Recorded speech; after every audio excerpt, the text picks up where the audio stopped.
Hello भाई, ज़रा ये बताना कि कौन सबसे पावरफुल है। बात करेंगे इसकी भी हम लोग।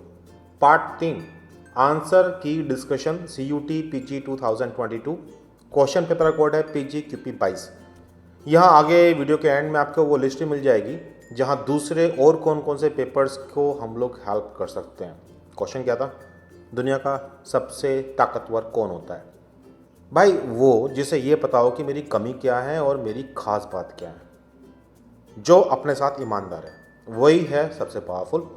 अगर ये वीडियो पसंद आए तो भाई लाइक कर देना। चैनल सब्सक्राइब ना कर रखा हो तो कर लो, घंटे के साथ में शेयर कर लो अपने दोस्तों के साथ, वो भी सीख लेंगे कुछ एक बातें।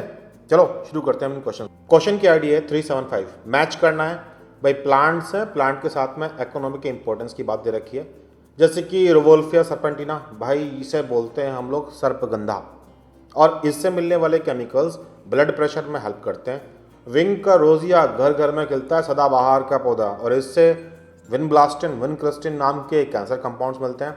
चलो इन्हीं से कहानी शुरू करते हैं। बी का 4, तो भाई बी का 4 मेरे पास यहाँ पर है, यहाँ पर है, और ए का है थर्ड। ए का थर्ड मुझे यहाँ और यहाँ। ओके, तो केवल मेरे पास बी आंसर है। IDB बी दे रखी है, बढ़िया बात है। बाकी तुम जानते ही हो कि नीम का इस्तेमाल करते हैं हम लोग इंसेक्ट रिपेलेंट के रूप में, और ये एस एरोमेटिकम का इस्तेमाल करते हैं हम लोग टूथपेस्ट में, भाई लौंग वाला टूथपेस्ट जिसमें लौंग पड़ी होती है।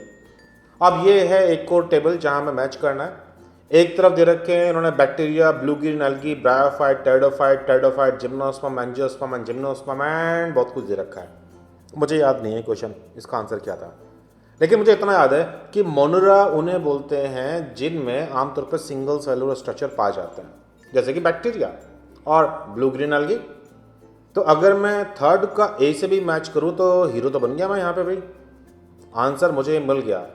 कई बार ऑप्शन ऐसे भी होते हैं जिनमें से कोई एक ऑप्शन आपके पूरे क्वेश्चन को सॉल्व कर देता है, और ये ऑप्शन वो है जो आपको पता है पहले से।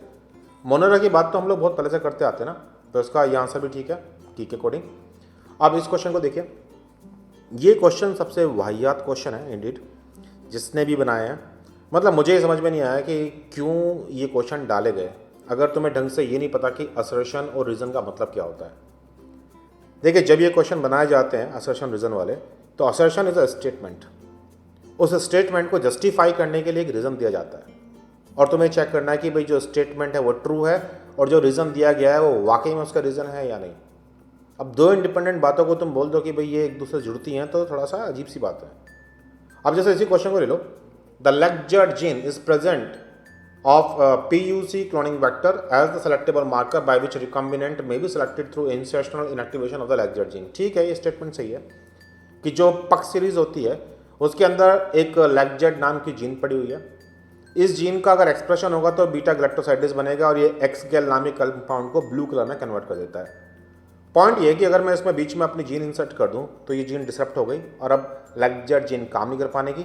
तो जो रिकम्बिनेंट्स हैं उनके अंदर मुझे ये ब्लू कलर नहीं मिलेगा। जो नॉन रिकम्बिनेंट्स है लेकिन जिनमें पक वेक्टर पड़ा हुआ है, उनके अंदर मुझे देखने को मिलेगा। तो ये non recombinant versus transformed cells, उनके बीच को डिफ्रेंशिएट करने के लिए होता है ब्लू वाइट स्क्रीनिंग। अब इन्होंने रीजन क्या दिया है इसका? IPTG act as gratuitous inducer of the lacZ gene due to which recombinant produced by the puck vector may be selected by blue white screening। IPTG इसका इंड्यूसर है। देखिए, lac operon को इंड्यूस करने वाले का नाम था एलोलैक्टोज, लेकिन ये जो बीटा गैलेक्टोसाइड है ये एलोलैक्टोज को सबस्ट्रेट के रूप में इस्तेमाल कर लेता है। इसके लिए हम लोग IPTG का इस्तेमाल करते हैं। ग्रेजुएशस इंड्यूसर का मतलब होता है कि ये आर्टिफिशियल इंड्यूसर है लैग्जर्ड ऑपरॉन का, और लैग्जर्ड ऑपरॉन के जो कंपोनेंट्स हैं, एंजाइम्स हैं, वो उसको यूटिलाइज नहीं कर सकते। It is not a substrate. तो परमानेंटली सिस्टम को ऑन रखने के लिए IPTG ख़त्म नहीं होगा मीडियम में से, तो हम लोग इसका इस्तेमाल करते हैं।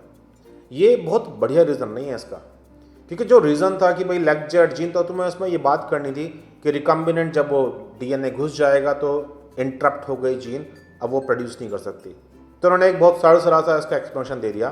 बट अगेन आंसर चलो ठीक है, ये बोल दिया उन्होंने कि A and R are true and R is the correct explanation of A। बहुत ज़्यादा बहस नहीं कर सकते इसके ऊपर हम लोग, तो इसको जाने दो।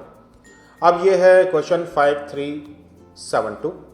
यहाँ भी दो स्टेटमेंट है, जिसको एक को असर्शन बोल दिया गया और दूसरे को दे दिया गया रीजन। असर्शन है polyploid species of common bread wheat have evolved by hybridisation following by chromosomal doubling in intraspecific hybrids by treatment with the colchicine.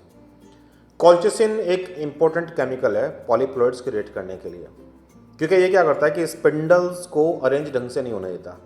नतीजा सेल मेटाफेज में टक्कर जाती है और बिना सेल डिवाइड करे सेल दोबारा से जीवन में आ जाती है, क्रोमोसोम डबल हो गए वहाँ पर।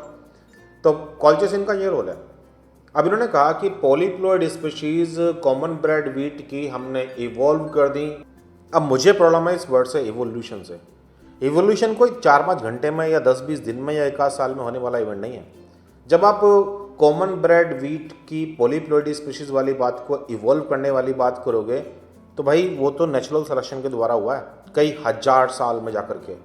एनीवे, अगर वो जस्टिफाई करना चाहे तो कर सकते हैं, क्योंकि वहाँ पे हम टर्म इस्तेमाल करते हैं एलो पॉलीप्लॉइड उसके लिए।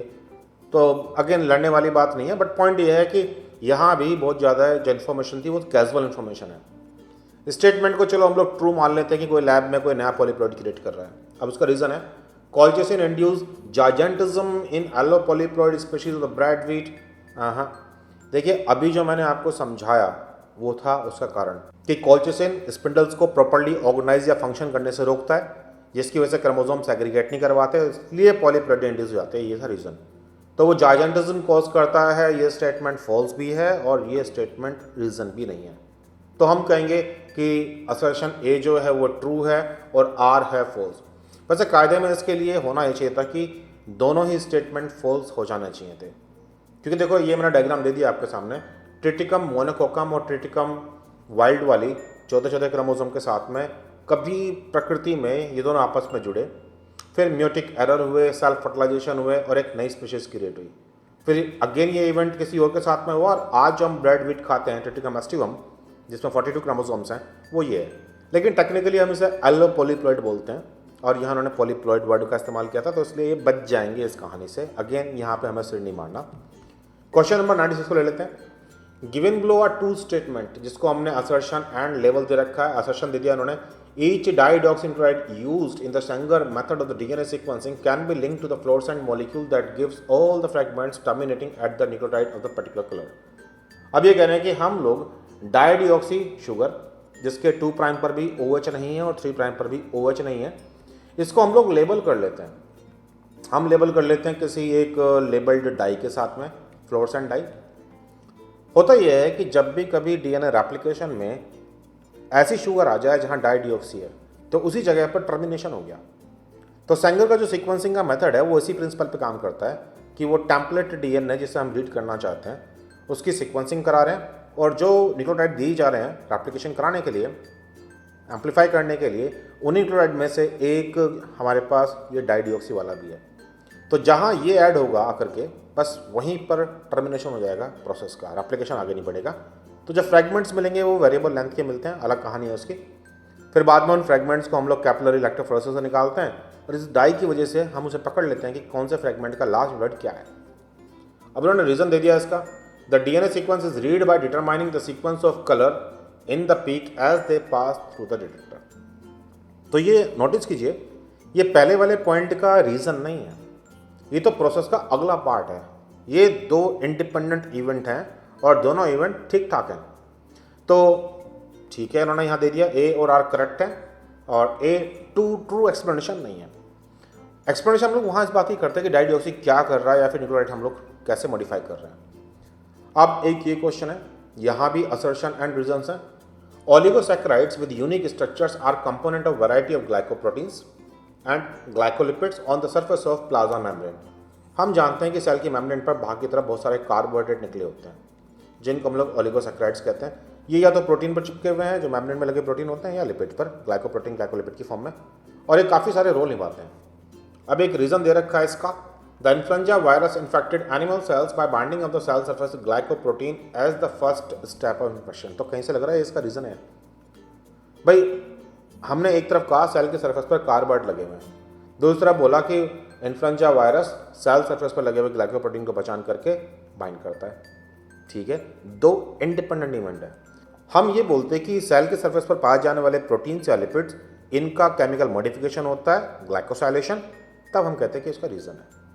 तो यहाँ भी मेरे पास स्टेटमेंट ए और आर दोनों ट्रू हैं, लेकिन आर इसका करेक्ट एक्सप्लेनेशन नहीं है, आंसर तो ये भी ठीक है। अब आता है 94 के पास। 94 में कहा गया कि बैट्सन एंड पुरिट ने यह बताया कि linked gene do not obey Mendel's law of independent assortment. Mendel साहब ने कहा था कि दो डिफरेंट जीन्स एक साथ भी रह सकती हैं और क्रॉस करने पर वो अलग अलग भी जा सकती हैं, इंडिपेंडेंटली असॉर्ट करती हैं। फिर बैट्सन एंड पुरिट ने डाई हाइब्रिड क्रॉस के अंदर दिखाया कि कुछ जीन ऐसी भी होती हैं जो साथ ही रहना पसंद करती हैं। ये बात ठीक है, ट्रू। अब इस बात को डिफाइन करने के लिए रीजन क्या दिया उन्होंने? The dihybrid test cross ratio for closely linked genes produces 50% parental and 50% recombinant type of progeny. अब तुम मुझे सोच के बताओ, मेरे पास दो लाइनें हैं, ठीक है, और यहां पर मेरे पास कोई क्लोजली लिंक्ड जीन है ए और बी, और यहां उनकी दूसरी अलील है।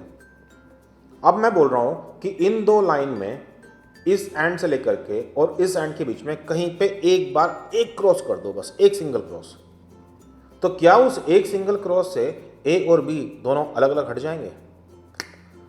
ये अलग अलग तभी हट सकते हैं जब क्रॉस एग्जैक्टली इनके बीच में हुआ हो। तो अगर आपको आंख बंद करके एक ही बार क्रॉस करना है तो प्रोबेबिलिटी क्या है? काफ़ी लो। अब इन्होंने कहा कि 50% रिकम्बिनेंट बने, 50% पेरेंटल बने, तो ये पॉइंट गलत है, ऐसा नहीं होता।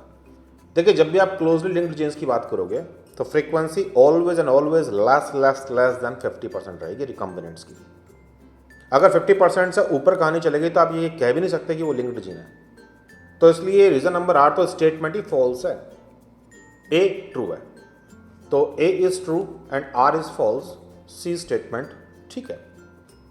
अब आते हैं हम लोग इस क्वेश्चन के ऊपर कि भाई कौन सी ऑर्गेनाइजेशन इन्वॉल्व है कोवैक्सीन की प्रोडक्शन में। तो इसमें ICMR और NIV का कोलैबोरेशन जो वायरस एक्वायर करता है कि भाई कौन सा नया स्ट्रेन आ रहा है, और इसके साथ भारत बायोटेक, ये दोनों मिलकर के काम करते हैं, C और D। भारत बायोटेक का काम है प्रोडक्शन करना, और ICMR NIV पता है ना, national institute of virology Pune में, ये भारत का एकमात्र इंस्टीट्यूट है जो सभी तरह के वायरसेस को हैंडल करता है। तो जो भी वायरस के स्ट्रेन्स हैं वो यही प्रोवाइड कराएंगे वैक्सीनेशन के लिए।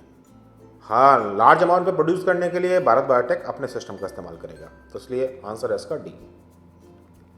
अब आती है बात इस क्वेश्चन की 367, आइडेंटिफाई करना ट्यूमर सप्रेसर जीन। तुम्हें पता है कि ट्यूमर सप्रेसर जीन किन्हें बोलते हैं? ऐसी जीन जिनका नॉर्मल काम ये होता है कि अगर सेल गड़बड़ है तो सेल को मार दो, यानी कि अपॉप्टोसिस कराने वाली जीन। जितनी भी जीन्स हैं ये सब के सब अपॉप्टोसिस जो कराती हैं, उन जीन्स को हम बोलते हैं कि ये है ट्यूमर सप्रेसर जीन। अगर ये जीन काम करना बंद कर दें तो फिर जिन सेल्स को मर जाना चाहिए था वो मरेंगे नहीं और फिर कैंसर हो जाएगा। तो P53 और P10 ये इस तरह की सीक्वेंसेस हैं जो ये काम करती हैं। इसके अलावा हमारे पास एक कैटेगरी और भी होती है जिसे हम बोलते हैं ऑन्कोजीन्स। ऑन्कोजीन्स वो हैं जिनका काम है सेल्स को ग्रोथ के लिए मैसेज देना, ग्रो करो ग्रो करो ग्रो करो। और जब कभी ये जीन्स आउट ऑफ कंट्रोल काम करना शुरू कर दें, मतलब ज़्यादा ही मैसेज दे रही हैं ग्रो कर जाओ, तो फिर कैंसर होता है। इनकी नॉर्मल फॉर्म जो होती है उसको हम लोग प्रोटोऑन्कोजीन बोलते हैं। कैंसर बायोलॉजी देखिए बहुत इंपॉर्टेंट है, इसकी टर्मिनोलॉजी बेसिक ये बहुत इंपॉर्टेंट है। अपॉप्टोसिस की पाथवे, सेल प्रोलिफिकेशन में सेल साइकिल के जो कंट्रोल पॉइंट्स हैं उनकी कहानियाँ, ये काफ़ी इंपॉर्टेंट हैं आने वाले सभी एग्जाम्स में और आपके सब्जेक्ट्स के अंदर भी। खैर, इसका आंसर इन्होंने ठीक दिया हुआ है, सी और ई मिला करके, मतलब ऑप्शन नंबर बी। अब आते हैं इस क्वेश्चन के ऊपर। अब ये वो क्वेश्चन है जिसे आप चैलेंज करना चाहो तो चैलेंज कर सकते हो। Identify the methods of measuring apoptosis, measure करना है और वो भी इन विट्रो करना है मैमलियन सेल कल्चर के अंदर। भाई जरा मुझे समझा दो कि कौन कौन सी टेक्निक इनमें से इन विट्रो नहीं हो सकती। NMR नहीं हो सकता, न्यूक्लियर मैग्नेटिक रेजोनेंस याद है आपको, यहाँ पे हम प्रोटीन आइसोलेट करते हैं फिर उसके स्ट्रक्चर देखते हैं। पेज पॉलीएक्रिलामाइड जेल इलेक्ट्रोफोरेसिस, आप सेल से प्रोटीन आइसोलेट करते हो फिर जेल पे रन करते हो। LCMS मास स्पेक्ट्रोस्कोपी, अगेन यहाँ भी आप प्रोटीन्स को आइसोलेट करते हो और उनको स्टडी करते हो। तो B, C और E ये तो कभी ऑप्शन में आने नहीं थे, B, C, तो ये तो ऑप्शन होने नहीं थे, फिर भी इन्होंने एक आंसर मार दिया इसमें ऑप्शन नंबर C। इसमें जो प्रोबेबल आंसर है जिसमें आप इन विट्रो की बात ध्यान रखिएगा, इन विट्रो आप कर सकते हो तो वो MTT ऐसे है और क्रिस्टल वॉयलेट ऐसे है, A और D।